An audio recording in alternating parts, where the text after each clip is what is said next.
75 सालों में अमृतसर महोत्सव हम लोग मना रहे हैं, अमृत का महोत्सव मना रहे हैं। और इस देश के जो बहुसंख्यक समाज है वो आज भी अपमानों का जहर पी करके इस देश में जिंदा है।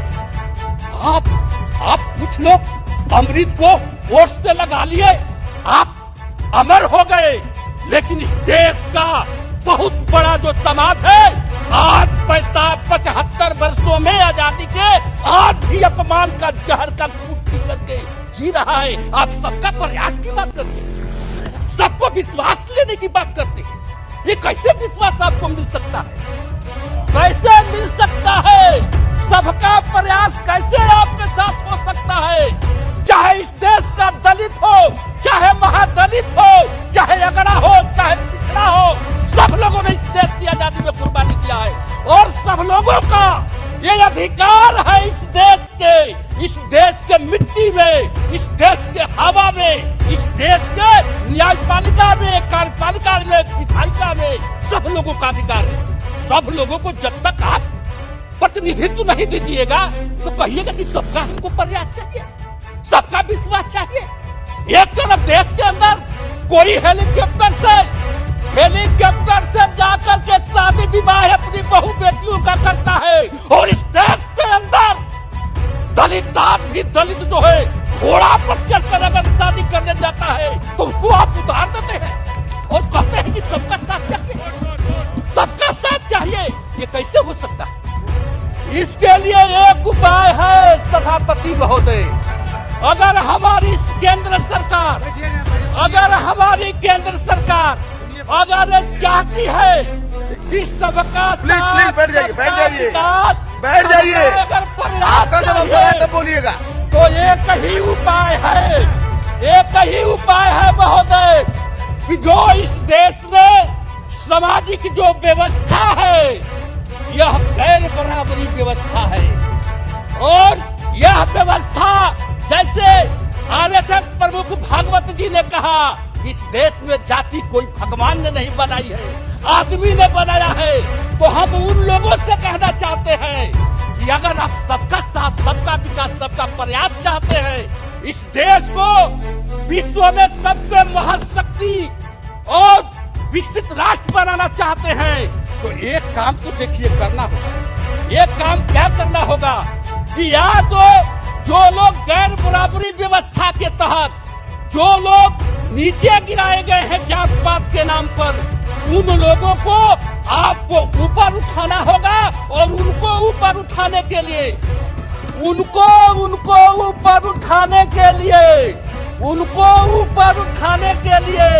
न्यायपालिका, कार्यपालिका, विधायिका और देश की सीमा में जितने रेजिमेंट हैं उसमें सब लोगों को भागीदारी देना होगा, सब लोगों को भागीदारी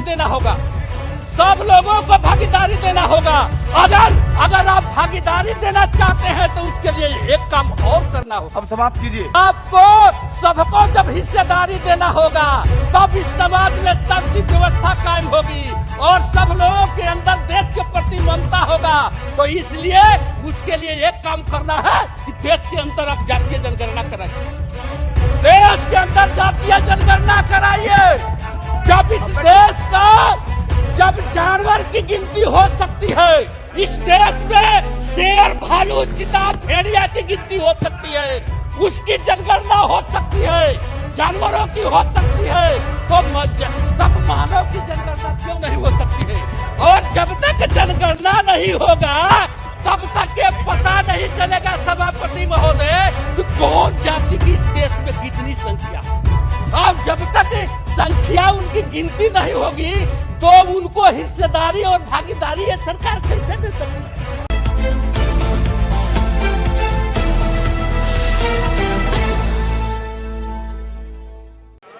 आज भी करोड़ों लोग गंदे नाले और पेड़ों के नीचे जन्म लेते हैं और वहीं पर मर जाते हैं, वहीं पर आज भी मर जाते हैं। इसलिए महोदय हमें इसके तरफ नहीं जाना है, लेकिन हमें सदन के माध्यम से सरकार को बताना चाहते हैं कि बड़ी अरमानों से बिहार की 13 करोड़ जनता ने आपको 2019 में 40 सीट में से 39 सीट एनडीए के खाते में डालने का काम किया था, लेकिन 40 सीट में से 39 सीटें 40 बहुत आशा, उम्मीद और अरमान के साथ इस बजट पर निगाहें रखी थी बिहार की जनता। उसको विश्वास था कि बिहार को विशेष राज्य का दर्जा इस बजट में जरूर प्रावधान किया जाएगा, क्योंकि यह मांग जब बिहार में गठबंधन हम लोगों के एनडीए की सरकार थी, बीजेपी और जेडीयू की जब सरकार थी, उस समय विधान परिषद से लेकर विधानसभा तक सब लोगों ने पारित करके भेजा था केंद्र को कि हमको बिहार की विशेष राज्य की दर्जा चाहिए। जब बिहार से झारखंड अलग हुआ था तो केंद्र सरकार ने उस समय वादा किया था कि बिहार को हम लोग विशेष पैकेज दे करके विकसित राज्यों को श्रेणी में लाने का काम करेंगे। न तो बिहार को विशेष राज्य का आप दर्जा दिए, न बिहार को कोई पैकेज दिए। झूठ नहीं, ये सच्चाई है, ये सच्चाई है। आपने बिहार को कौन सा पैकेज इस बजट में दिया है? कहां है? जरा दिखा दीजिए, दिखा दीजिए कहां आपने विशेष पैकेज दिया है। न बिहार को विशेष पैकेज ही हुजूर दिए। सर यहां तक कि देखिए, विश्व का सबसे बड़ा लोकतंत्र का ये पवित्र मंदिर है। प्लीज इस मंदिर में हम बता देना चाहते हैं कि यहां से जो भी घोषणाएं होती है जमीन पर उतरना चाहिए, जमीन पर उतरना चाहिए। 2000 बिहार के अंदर 2007 में तत्कालीन रेल मंत्री ने बिहटा औरंगाबाद रेलवे लाइन का शिलान्यास किया था। उस समय 3,500 करोड़ की वो योजना हो गई, लेकिन शिलान्यास होने के बाद आज 14 साल बीत गए, आज तक वह बिहटा औरंगाबाद रेलवे लाइन का काम जमीन पर नहीं उतरा। अब बताइए महोदय कि हम लोग यहाँ सदन में चर्चा करते हैं, बिहार की जनता पटना से लेकर दिल्ली तक धरना, आंदोलन, प्रदर्शन करते आ रही, और वह 4 पार्लियामेंट का क्षेत्र था। सभी माननीय सदस्य जो आज बोल रहे हैं, हमारे राम कृपाल जी, इन्होंने भी कई बार रेलवे मंत्री से मिला, हम लोगों ने मिला।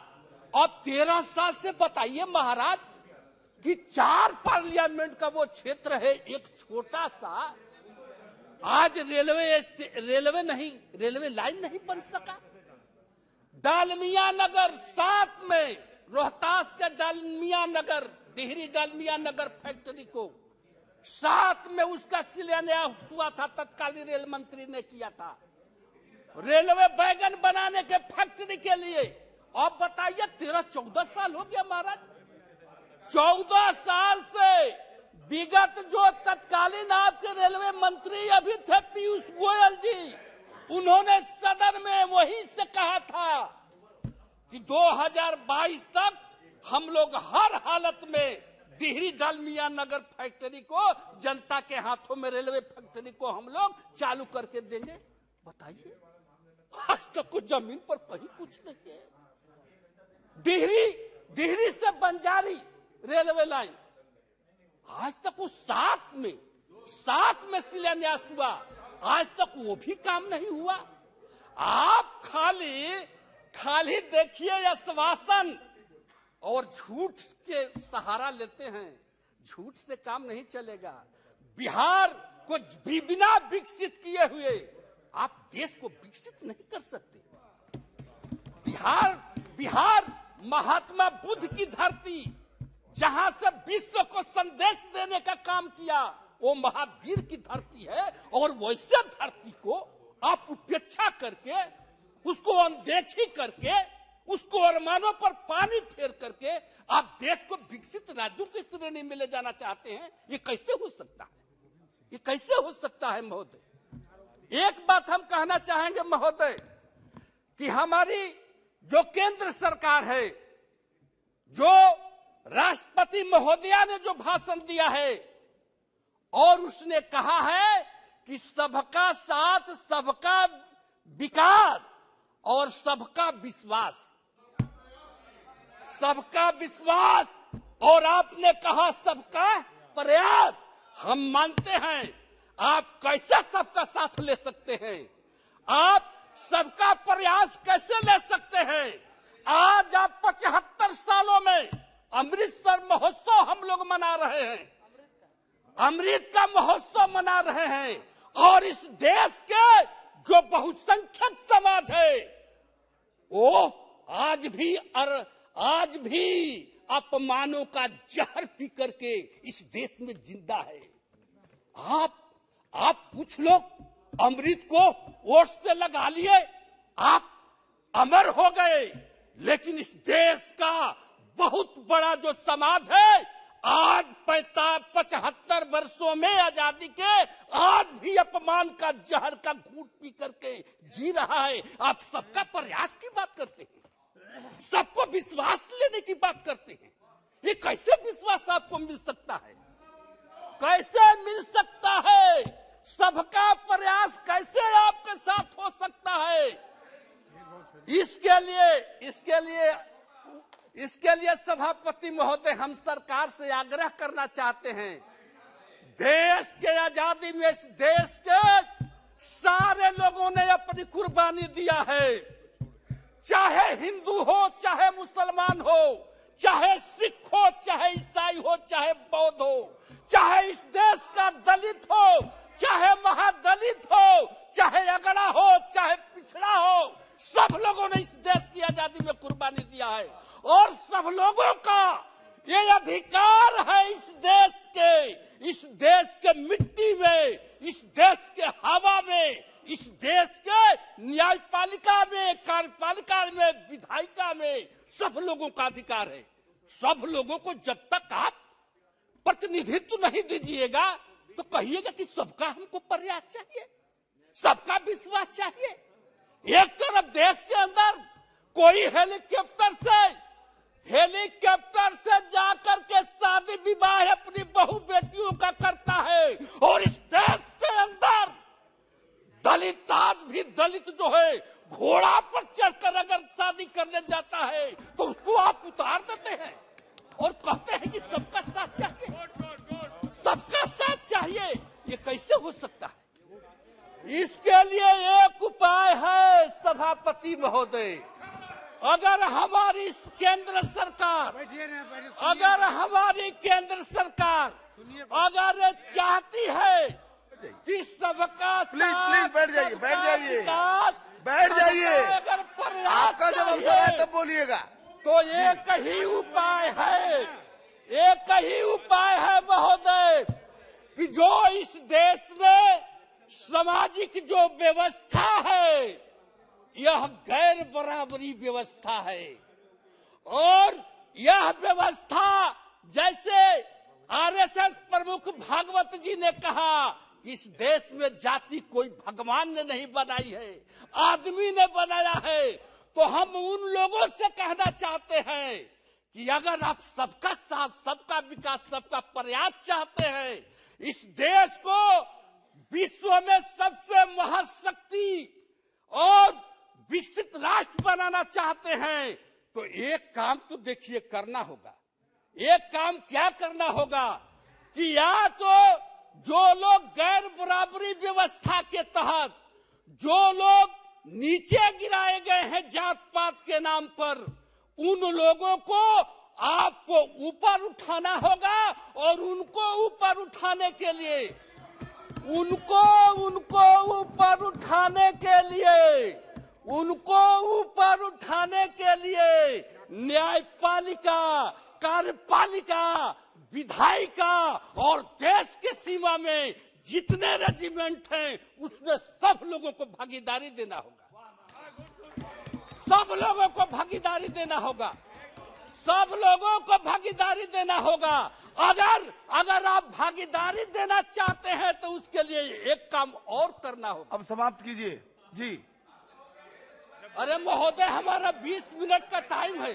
और भी वक्ता है आपके दल के, 20 मिनट प्लीज। का समय है महोदय, आपके 20 दल के मिनट और का भी समय मान्य सदस्य हैं, इसलिए महोदय आपको सबको जब हिस्सेदारी देना होगा तब इस समाज में शांति व्यवस्था कायम होगी और सब लोगों के अंदर देश के प्रति ममता होगा। तो इसलिए उसके लिए एक काम करना है कि देश के अंदर आप जातीय जनगणना कराइए, देश के अंदर जातीय जनगणना कराइए।